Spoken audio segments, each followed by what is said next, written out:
It's going to record the entire screen, what is there, and therefore we'll be able to share this at an appropriate time once our class is done. And for now, I have 16 members in attendance.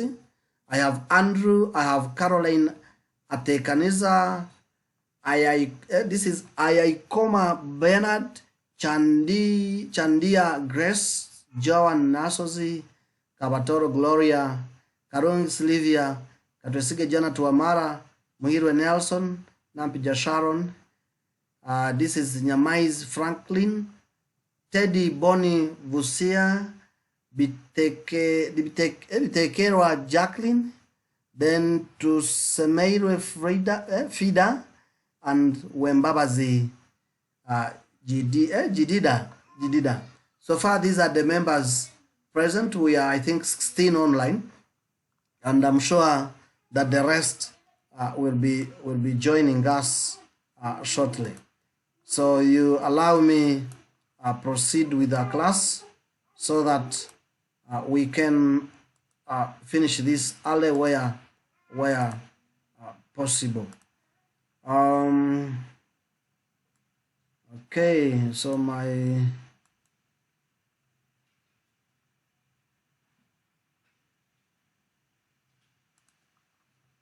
so we want to look at hygiene.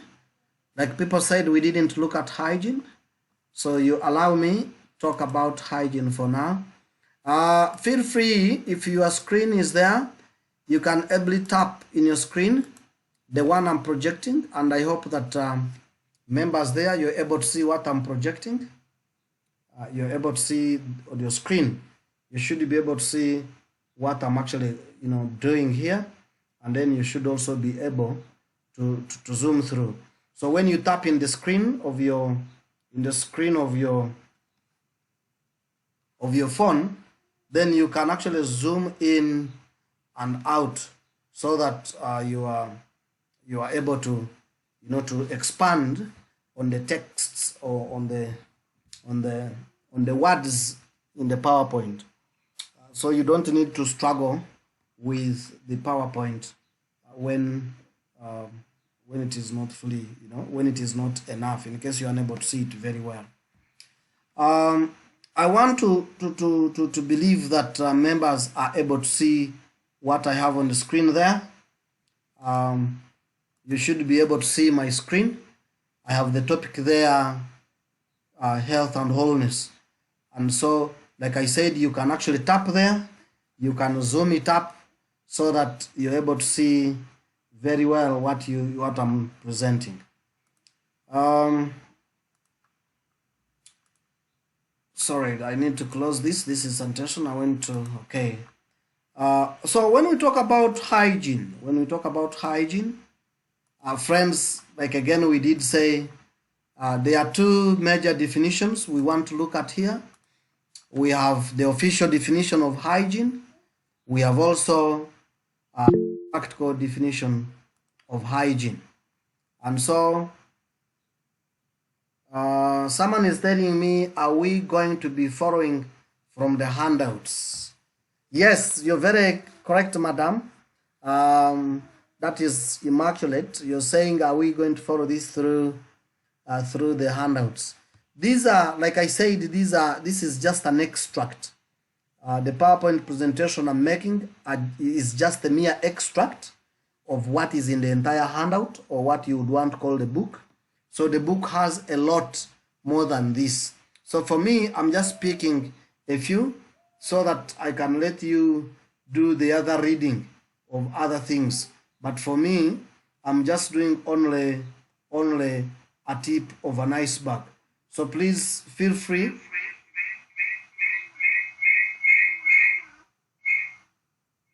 Okay, feel free during your revisions to look at the entire chapter in the handout. Okay, because the moment you don't read through that, then you may find actually issues understanding the entire. So I think that message I've answered Mbaba's Immaculate. Please, you could follow through the handout, but also I shared these slides These slides have exactly extracted the same information from our book. So please feel free to follow through. So when we talk about hygiene, we are simply saying these are conditions or practices that serve to promote or preserve health. Practically, before I get to the practical, we are saying these are conditions. Something that you regularly do becomes a practice, becomes part and parcel of your life. And so when you talk about hygiene, these are conditions. There are certain things that you must do. For example, it's a condition that after using a pit latrine, you wash your hands. It's a condition that when you wake up very early morning, before you go to work, you brush your teeth. It is a condition. So in other words, it's a condition, but at the same time, a practice. Ladies and gentlemen, when we talk about a practice or a condition, this is something that you often do. You do it today, tomorrow, the other day, and you do it regularly. So it is not one thing that you'll do today and then leave, but you do it regularly. Then the practical definition of hygiene says we take steps or taking steps to keep small problems, for example, germs, from becoming big problems, for example, diseases. When we talk about hygiene as UCU, we are saying we want to practically take those steps of where we can actually keep small problems. For example, when I talk about germs, you want to ensure that the germs do not result into problems. So you want to keep small problems like germs from becoming big problems, turning into. And so the moment you do that, and of course we're going to look at some of the practices that we must put in place, some of the things that we must do to ensure that we actually remove, some of these problems. We ensure that these problems do not turn into bigger problems. Therefore, that takes me to when we talk about physical germs. We all understand these physical germs. We talk about issues of the virus or viruses. And here, like I said again, we must find a way to keep these germs, to keep these physical germs, viruses from becoming into bigger problems or turning into disease. For example, hepatitis. When we talk about hepatitis, it is caused by a virus. And so you want to keep this virus from turning into a disease. Measles is also caused by a virus. And we want to ensure that whatever that causes, for example, measles, is kept small, not to turn into a problem. We talk about issues of the bacteria that cause pneumonia, leprosy mentioned. Most of these, yes, they come as a result of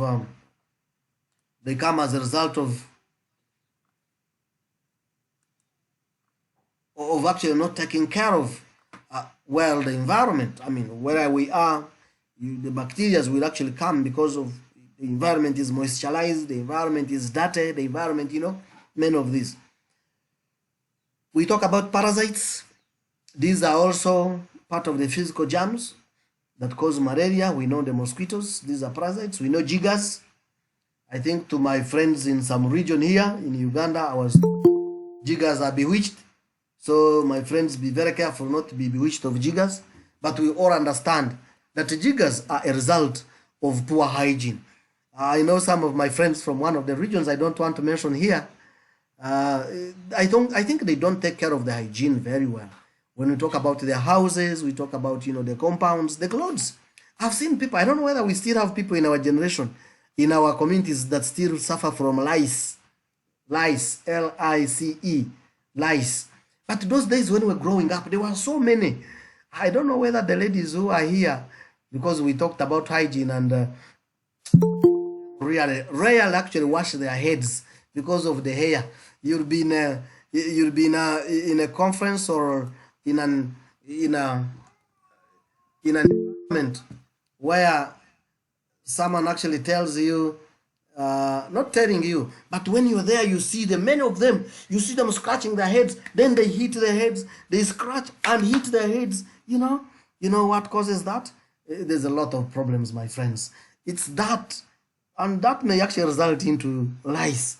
So we need to find a way we can actually manage some of these issues. Someone is saying, help me, someone help me, which page we are in. The page we are in, we're still looking at the introduction, madam. So you don't need to worry. We're looking at the introduction of hygiene and the first preliminary pages of hygiene. So you could follow through that. You don't need to get worried. We are still talking about the physical germs. Like I said, members, it is hard to present that entire handout here. So I did an extract. And you remember in our classes, I would project some of these slides. These are just an extract. So Immaculate, yeah, thank you. You don't need really to get scared of what we're talking about. But when you go through that handout, you'll find all this. We talk about issues like fungi that cause ringworms, to mention but a few. To mention but a few. Then we have the 6 F's, a major challenge to hygiene. And I know most of us, from where we come from, and probably the way we were trained, what we learned previously, what we could even be teaching our children, we all know the 4 F's. Those are the traditional 4 F's. And we know those 4 F's as feces, we know fingers, flies, and food. And so for our case here, we want to go beyond we want to go beyond the feces, we want to go beyond the flies and fingers and the food. But we want to add in, if you look at where they are first, these 4 oval shapes, we have fluids on top, we have fingers, we have flies, we have fields as well, and flowers. Now, we realized that on many occasions, not only parents, but people don't take care of these fluids.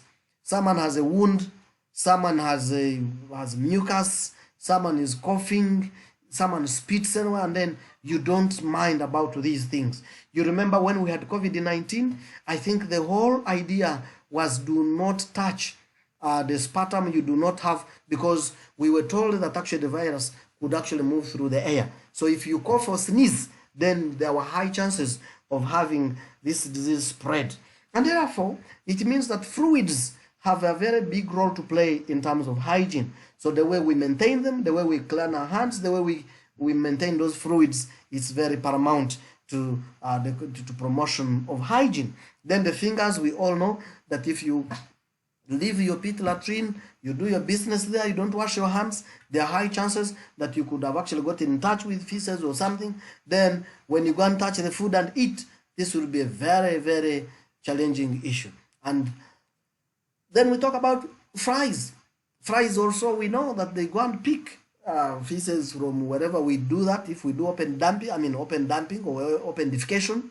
And again, in the country here, we all understand that there are some communities that still do practice open defecation. And this has been a threat not only to our communities, but also to the individual households. Then we talk about the fields, the gardens, the flowers. Back home, when a child defecates on the floor, you just come and remove it, and then you just rub and move on. And when a friend or the young one also drops the food there, will pick it and eat. Many times you don't take the precautions to clean it thoroughly well. And so we are saying there are 6 F's that contribute to poor hygiene, but also would reduce disease incidence if we did maintain or we actually dealt with them. So we need to be also very, very careful with them.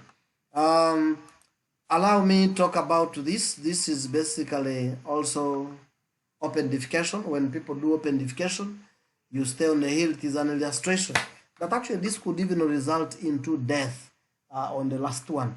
If you can zoom to see the downer where I'm moving my cursor. I'm moving my cursor here. My cursor, the downer part, it is moving but very slow. Unfortunately, I don't know why, because mine is actually moving at a good pace. But where my cursor is, we are saying where the cursor is there is if you don't maintain good hygiene, you let the flies, you do the open defecation, you leave the flies actually to pick these feces. your hands properly well, you don't, cover all the food, you don't do most of these things, you end up dying. How do we reduce the physical germs? We can reduce the physical germs, ladies and gentlemen, by three major methods. One, we kill them. How do you kill them? You heat them by heating, boiling. You can actually boil if it is food, if it is water, if it is anything, you can boil. Then we can also use chemicals, the antibiotics. When I talk about chemicals, if we are washing hands, if we are washing, we encouraged during again COVID-19 pandemic, that we could use sanitizer, alcohol with 80%. You know what? Because it could actually not leave you the same way. It could actually destroy those alcohol substances within the sanitizers. But also we're told if you are washing clothes of a person who has died or gotten infected, you get all the other detergents of all kind. Then you're sure that you'll be doing well. Then the other issue is reduce them. We can reduce on the occurrence of these germs by vaccinating. And I think during COVID-19, when the vaccines came here, people were lining up in long queues. Those of you with children, you always take them for vaccination. From polio, diphtheria, mention. Even women here go for vaccination of tetanus. I've been hearing actually on radios in Western Uganda, they're announcing hepatitis B. People are going for yellow fever vaccination. So we can vaccinate. The moment we vaccinate, we create security to our bodies so that they can be able to defend themselves when an attack comes. We can wash. The reason why we wash our clothes, we wash them with detergent, soap, and all that is because we want to reduce on the occurrence of these germs. But also we can refrigerate. When you refrigerate, when you have the fridge, for example, you put there your meat, for even 1 month, it will stay there because it is, that coldness does not allow any germs to grow. Definitely, you throw the growth. The growth might be there, but you reduce its growth. Then the third one is we can control the access to our bodies. So once you do the three, then you'll be sure of doing well. This is the percentage distribution of people in Uganda washing their hands. After using a toilet, we have only 30%. I don't know where you fall, ladies and gentlemen. If you wash your hands, then you could be safe. But if you don't, then you are at a risk. You need to do that so that you are safe. And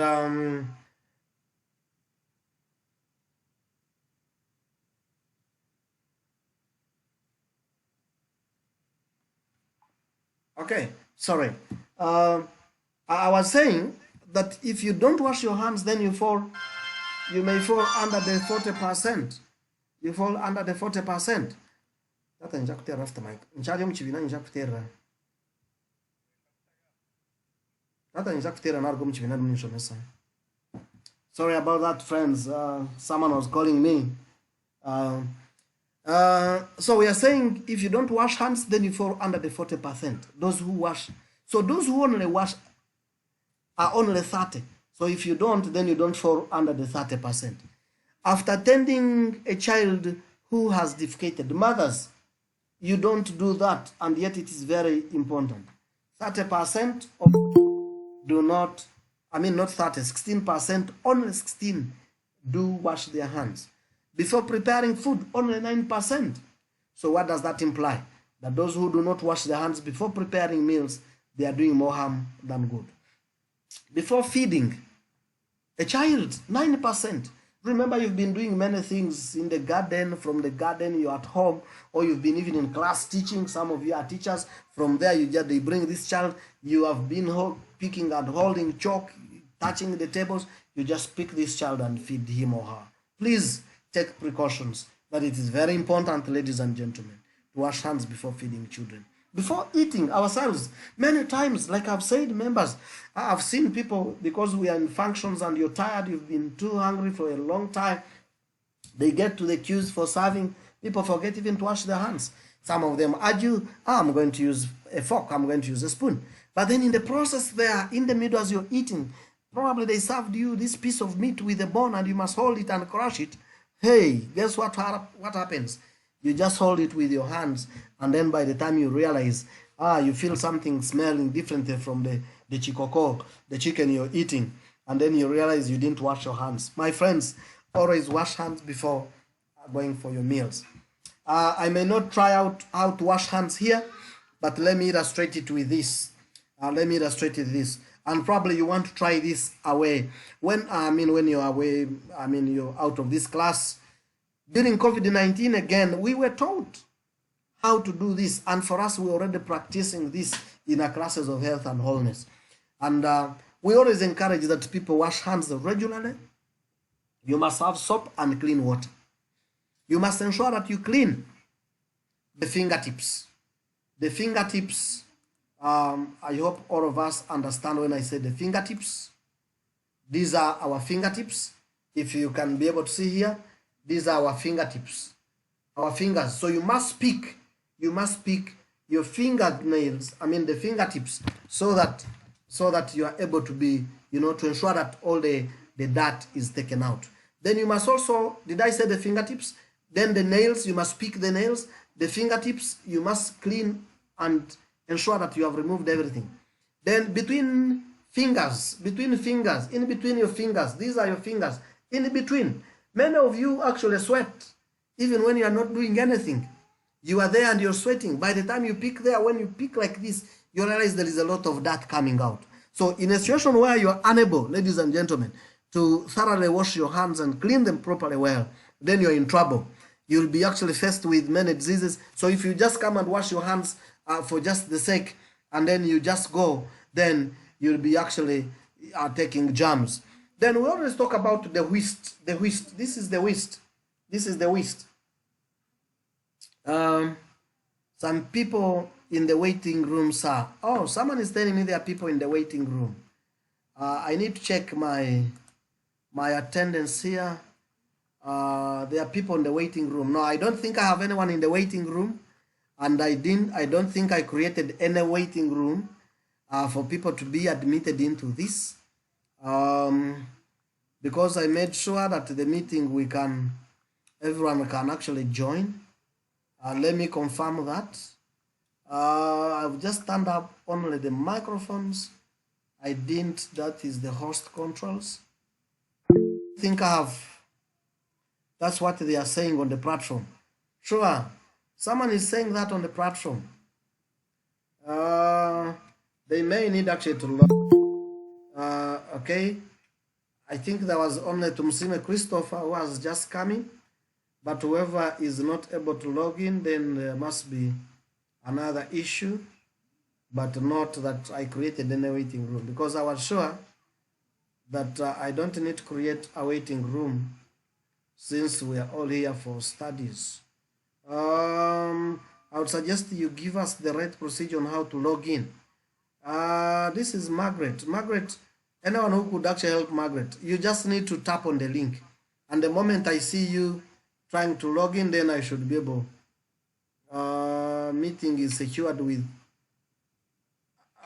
Sure, is this the class? Kindly share with Mehdi that this. I don't know why people are saying this is now we have failed to join. They're letting me in. He's not letting me in. We request to let us. Now let members try to log in. To sign out and sign in again. Otherwise, I'm not seeing anyone here. Let me say log out and log in. And log in again. And log in again.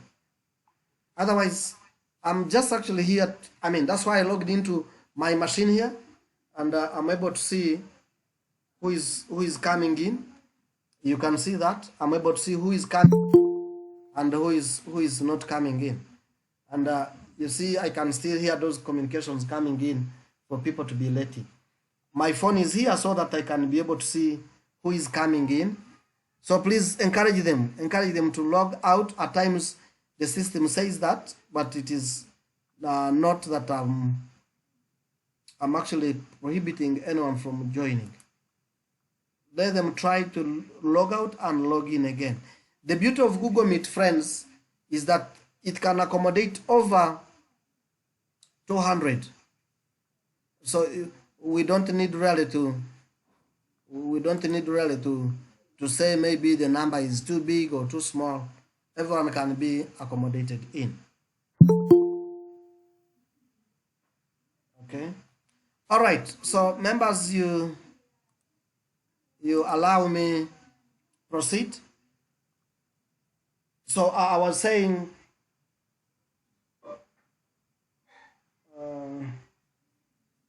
what is that person saying? There's someone on our group here. What is...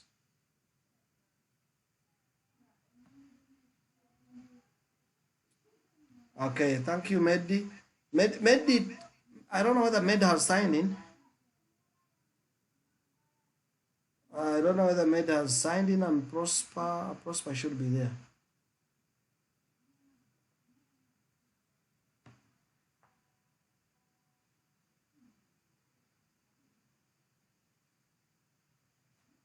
Yeah, Mehdi has finally have signed in, sir. Okay, great. Great. Okay. Now that I'm happy that some people have managed to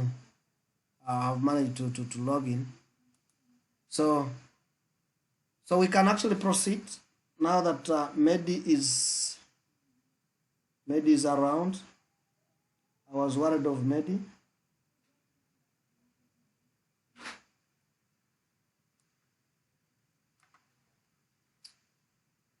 Okay.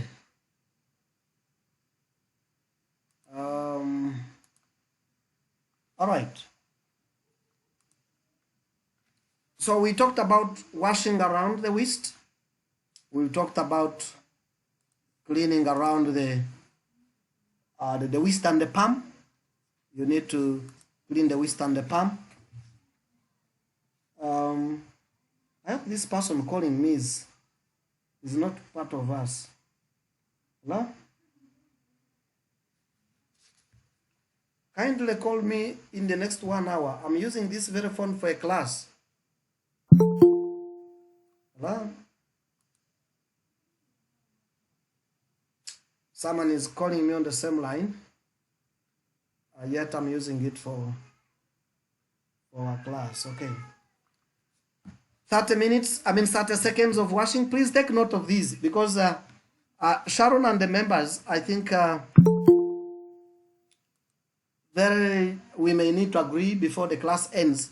We'll need to organize our test. And some of these few details are very important. For example, when I say 30 seconds when dirty, you need to wash your hands for at least 30 seconds. Never use a public towel, for heaven's sake, if you're to be safe, because you wash your hands, you never know these people whether they wash their hands properly well or not. Then the other issue which is also important, these are common sense, personal care. I don't think I need to waste a lot of time on this. Bathing is very important. You know why we bathe? Because we have dust. We need to clean ourselves. We need to do many things. So we need to take away the germs from our bodies. Bacteria is always actually built on a very dirty environment. They cause odor, and many times we find ourselves, suffering from unwanted smell. And you pass by somewhere, and then someone is saying, my friend, you are the baganda call it okulekana, olekana ensonda. Sharon, could you help us interpret at some point? When I say olekana ensonda, then meaning that you are, you're smelling. Actually, that would be the best word. Sometimes you have worked so hard, you run up and down, you're moving up and down, and then after running up and down, then you sweat, then after sweating, Now this person calling me. What? Please log out and log in, madam. Log out and log in again, because I'm using the same phone for internet. You log out and log in again. I should be able to see you. What's your name again? You tap on the link. Tap on the link I've sent on WhatsApp. You tap on that link that I sent. Someone has just forwarded it again. No, there's a link I've just sent today, madam. You go to our group. Are you on WhatsApp?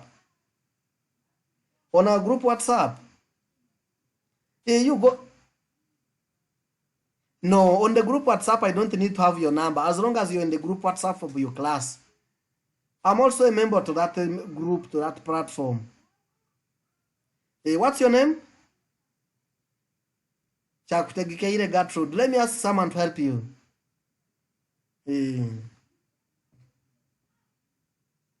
Members. Huh?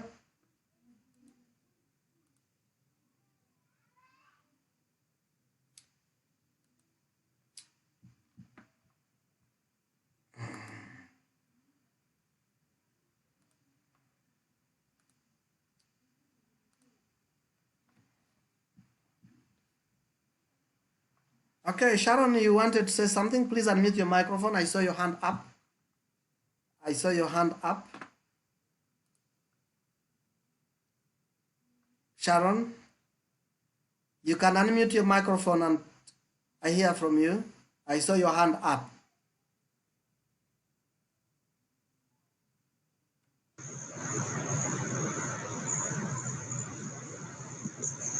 Members, let someone had a hand up, but let the rest mute their microphones, please. Hello, sir. Yes, please. Sharon. I'm seeing a question there. How many times should we bathe? How many times should we bathe? Okay, that's great. Okay, I think it's. I need to start from. I shared this. Okay, Immaculate said Prosper is into. Yes, I'm in. That is in it. Brushing teeth, especially tongue, unwanted smell during lectures. Che. Okay, that is Imbabazi. Shania is saying some people smell during lecture time. I know, because people overwork, people run up and down. I understand what you're talking about, my friend. I would encourage us. I don't know how many of us use deodorants, but the deodorants are a good thing, a good deal, especially if you're working hard, you're running up and down, so that you avoid, what Immaculate Mbabazi Shania is saying here. Mbabaz, yes, you're right. People need to brush properly. I've seen many people brush their teeth. You just get, and then you brush quickly, and then as if someone is chasing you. But you need to properly do it. You need to brush your teeth properly well. You need to do up and down, up and down. You have to brush throughout. And you give it also like 30 seconds, or even a minute, or even 2 minutes, so that you give it time, so that you brush properly. And then you also need to brush the tongue. The tongue, you must pull out your tongue and then brush it, so that you can avoid what my sister Prosper is saying. Enid is saying this is violence. No, I don't think it's violence. It is, I think that's the bitter truth.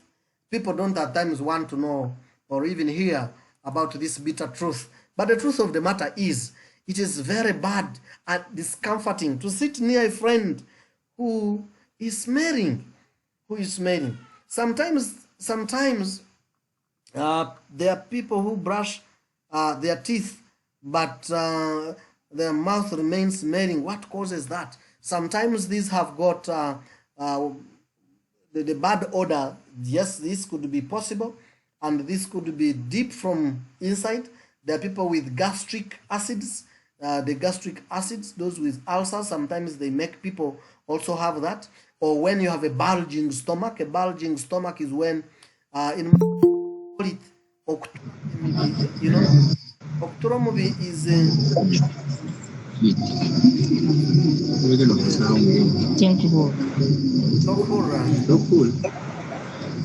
let me mute her. I know I had left the microphones on so that I can have members come in as I am able to attend to them.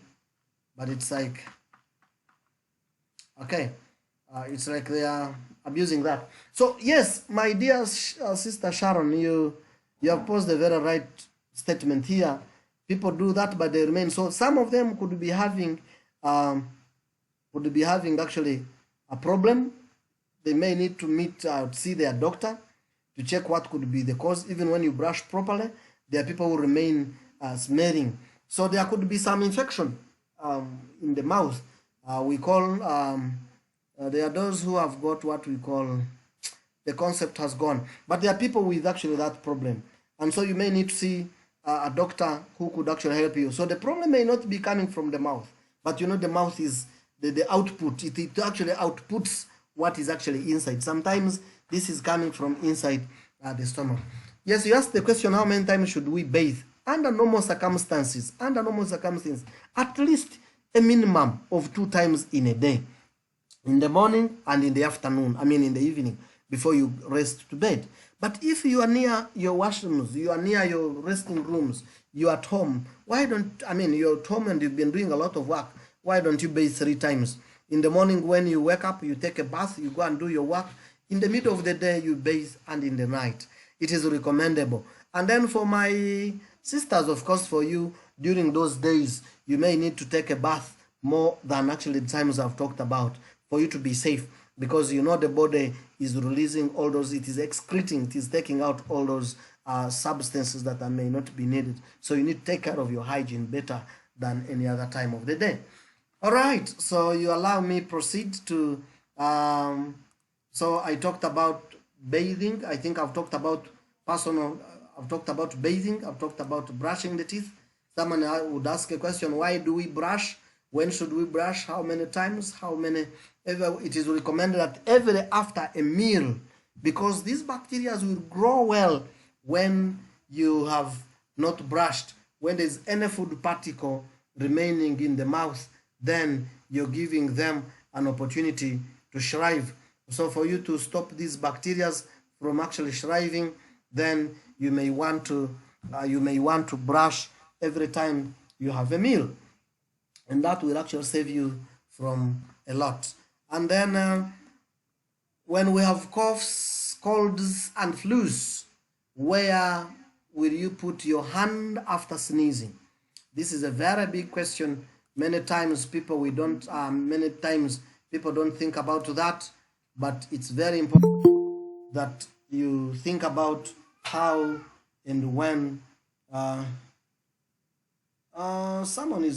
Several participants joining. Someone is saying several participants wants to join. I think I've admitted them. I think I should have admitted them. All those participants there.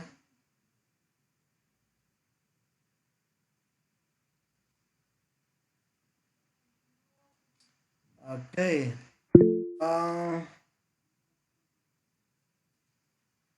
Someone is asking a question. Hand washing regularly can reduce the spread of communicable. What can you tell more about this? What do you mean when you say, what can I tell more about this? Yes, indeed, like you've said, you've put it right. Communicable diseases, these are diseases that we get from one person to the other. For example, if it's H1N1 influenza, the way we had COVID, the way we had Marburg, the way we always have, Ebola, they tell you that you must wash your hands so that you are able to when you wash your hands, you're taking away all these diseases, you're taking away all these germs, and so you are more safer than actually if you don't want. I think I want to be seeing the teacher. Luaga, I'm at home in my bedroom. I'm hiding because of my, when the children will keep disturbing me. That's why I'm actually hiding my camera. But I'm here, my Ruaga. That was Ruaga Ahmed. I want to be seeing. That is okay. There's no problem. But you realize that the lighting in my background is not that clear. It's not that bright, so you may not be able to see me very well. But that is okay, Ruaga. I hope you've seen me. I think after this class I'll put on audio. I will ask you all to put on your cameras. Then we're able to see each other. All right, so I was saying that when you sneeze, the question is, where do you keep your hanky? Where do you keep it? Do you keep it in your pockets? Do you, after blowing your nose, where do you put it? And it's very important, because after sneezing, when you sneeze and you keep your hanky in the pocket, you push your hands at some point in your pocket, then it exposes you and other people to be infected and reinfections. And so you need to be very careful of where you keep your hands. I want to talk about cuts and scraps. These are wounds, open wounds. Sometimes how we maintain the wounds is also very important. Germs get in through open skin quickly and easily, and that can actually be a problem. That can actually cause more diseases to you. Wash the cuts, wash all those places that are open with clean soapy water. If seriously contaminated, get antiseptic. These are like Dettol. These actually clean so well, and so you need to cover that area if it is exposed for further contamination. You need to do that because you want to protect yourself. Again, common sense living area. We don't need really talk about washing hands, sweeping and mopping our floors, beating and brushing rugs, controlling bugs, rats, and other things. These are not actually good. We talk about also foodborne illnesses. Remember, bacteria grows in warm and moist places. Sometimes I've seen people who keep food for 2-3 days. They keep meat for 3 days, and by the time you want to eat it, it has developed. You want to cook it, has developed the other funny scent. And some people enjoy that scent. Oh my goodness. They say, eroseko. Eroseko, I don't know how I can interpret it. Sharon will help me at some point. But when we say enyame eroseko, it means it is almost going bad. Sometimes it has even developed maggots. Maggots do not come to clean things. Have you ever, let me ask a question. Have you ever seen maggots in sugar, for example, or in salt? You know why? Because you keep them in a clean place, so they never actually get to rot, because they are clean. They are kept in clean containers. But because some of these other things are not, then you end up having all the issues. You end up having all the issues. Okay. Someone is saying a lecturer is at home.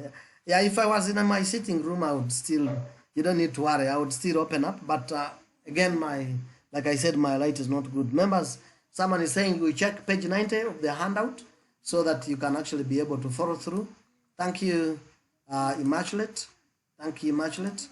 When you're buying food, I've seen this so common with the, do I say poor people, moderate people? You go to supermarkets or you go to these places in the markets where they sell vegetables. You say, don't you have those that are going bad? You know, people always want to buy rotten stuff. When they get to the butcher and they want to pick, they want to pick, to buy meat, and there's that dry brown with holes. It's what people want because it is very cheap. Someone will say, it's okay. When you talk about fish, if you talk about eggs, you go to this, you say, give me fudge. Fudge means these are eggs that have gone bad. And so people prefer, they always want to have the fudge. Fudge is not good, friends, because it has, by the time it goes bad, it breaks, then it is actually allowing in many germs. Tinned foods, avoid dent, leaking, rusty tinned foods because they can be very dangerous to your health. Avoid them, especially when they are smelling or when they have what causes the smell or the leakage. There could be bacteria that are actually entering through those holes. Then the issues of washing up our containers, washing up all that you need to. Now, remember when we talk about, friends, when we talk about small problems from becoming big problems or diseases, we are saying they are germs, and so we need to avoid all that I've talked about above. Allow me to talk about social germ. So when we talk about hygiene, we want to look at physical hygiene, we look at social hygiene, we look at mental and spiritual hygiene. So what do we mean? What do I mean when I talk about social hygiene? Social hygiene, remember when we talk about social, like we said from the introduction of our classes, we said social, we are referring to relationships. In other words, here we are talking about relationships. What are examples of social germs that can become into bigger problems? We have those cases. Yes, number one, I don't know why this slide of mine, it has a cross, but if I was to play slides, then it wouldn't be like that. But because there is that, you bear with me. All right, so when we talk about social germs, we are referring to those social problems that we want to keep, those social germs that we want to keep small from becoming into bigger problems. And these include, number one, we talk about jealousy. Jealousy is a social germ, coveting what someone has. You are looking at what someone has and you say, how I wish it was mine. Coveting a position or a title. All of us are teachers. I had on one of the platforms people quarreling saying, do you think you'll be one of my head teachers? Do you think you'll be one of these? I know some of us are head teachers, others are deputies, others are classroom teachers, others, we are directors of studies, others we are, mentioned. Some of these titles you hold, there could be other people who are negotiating them. I mean, they are negotiating for such positions in the dream zone or even thinking about that. So when you begin to covet, when you begin to think of someone's position, it's a social germ. When you begin to desire what is not yours, that is a social germ. If I can get it, it can be mine. When you begin to think of that if you can get it, it can be yours, then it becomes a big issue. That will lead to stealing, that will lead to backstabbing, and once you start it, it becomes easier to go alongside with it. So that is a social germ. We need to avoid it. We need to avoid it. The second one that you need to avoid, is lust. Lust, these are you covet, where you desire to have someone for your sexual relations. Ladies and gentlemen, we all agree that some of our sisters, they put on those tight clothes, they look so nice and very attractive. Everyone would want to look at them. Everyone would want to, have them. The moment you develop more attraction, once you put on that and people begin developing attractions, people begin imagining more and more, much more, then there is a problem. So emotions are carried away, and if given the opportunity to act, then you do. And so the result can be broken relationships, treating people as less as human, and at times you end up having diseases. So you need to avoid also that social germ. Then you want to avoid also cases of rage. I am hurt or just annoyed with them. I cannot stop being very mad at them. I could do something to get back at them. I'll make them as mad as I am. So they should know, they should be able to know. This will lead to issues of trickery and murder because it's a social germ. Revenge is more or less like revenge. You want to pay back. All these are not good. Therefore, we must avoid. The second or the third is emotional hygiene or mental hygiene. Remember, when we talk about mental or emotional, we are talking about our feelings and thoughts, how you think and how you feel, especially about yourself and others. So what are the good examples of mental or emotional germ?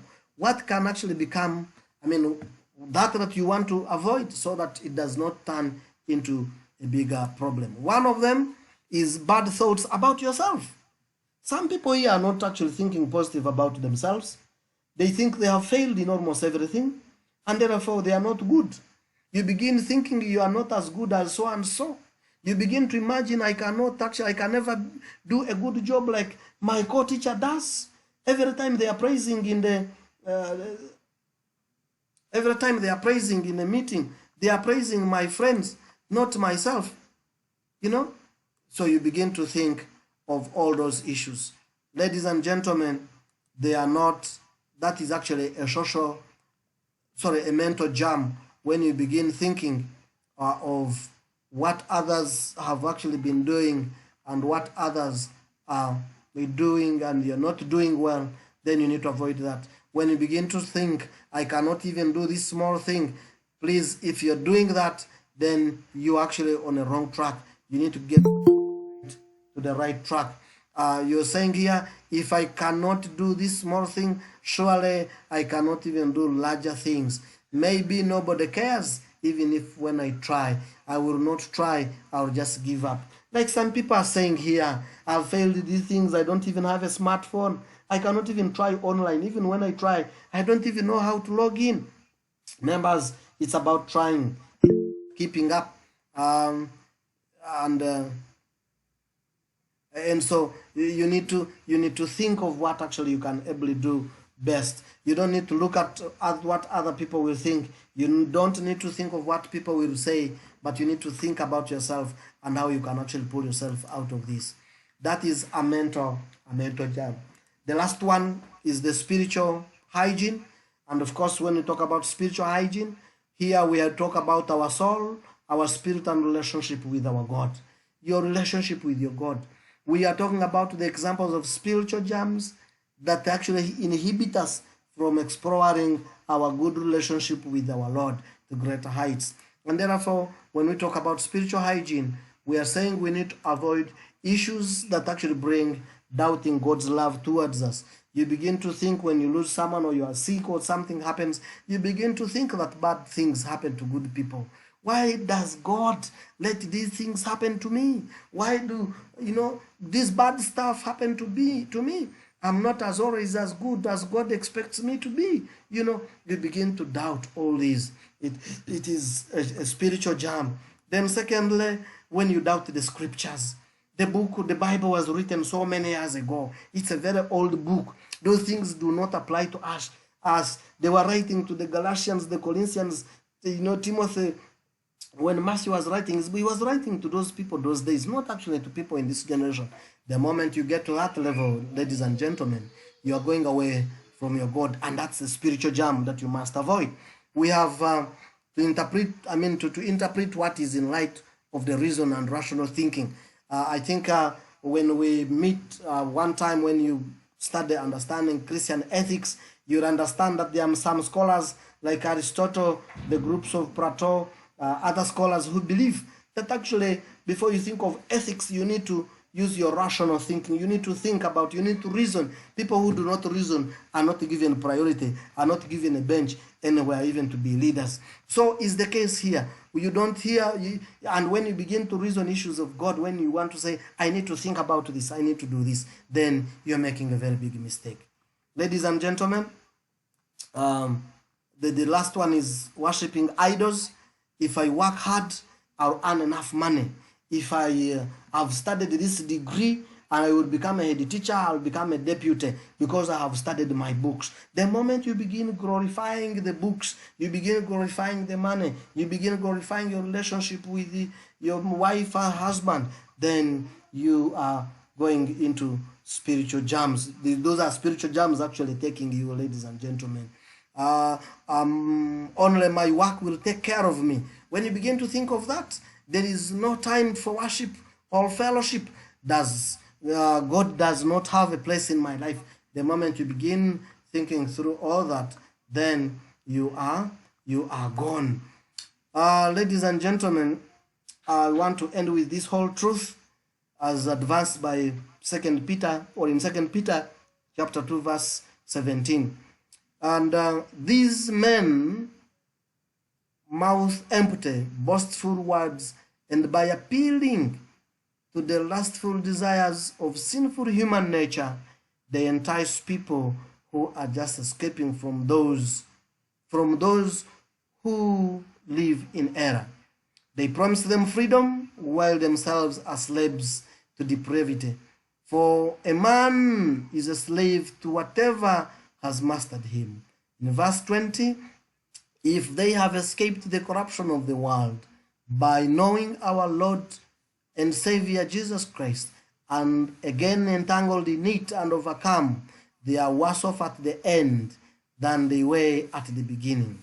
In 21, it would have been better for them not to have known the way of righteousness than to have known it and then turn their backs on the sacred command as passed unto them. 22, of them the proverbs are true. A dog returns to its vomits, and a soul that is washed goes back to wallowing in the mud. Ladies and gentlemen, let me paraphrase what 2 Peter here is saying. Today we've learned about hygiene. We've learned on how we must wash our hands, why we need to brush, why we need to wash our clothes, why we need to do many things, the spirit, the social relationships, the mental relationships, how we must keep them so that they don't become into bigger problems. When you talk about poor hygiene, you don't brush your teeth, you'll find tooth decay. Yes, someone actually gave us a right statement to use. He says, if someone is smelling in the mouth, we call that oral hygiene. Okay? Oral hygiene. And so why would you reach that point if you can brush and be safe? So the Bible says it is better for you not to have known that brushing is important. Washing hands after toilet is important. Washing clothes is important. Keeping a pure relationship. Knowing all that, and you turn your back unto the sacred command of the Lord. The Bible says in verse 21, Peter 2:21, it would have been better for them not to have known the way of righteousness. Ladies and gentlemen, I want to implore all of us, I want to encourage all of us, that some of these things that we are studying, I think I've had people in year one saying, we have been taken back to biology. We have been taken back. This is not biology, ladies and gentlemen. This is health and wholeness.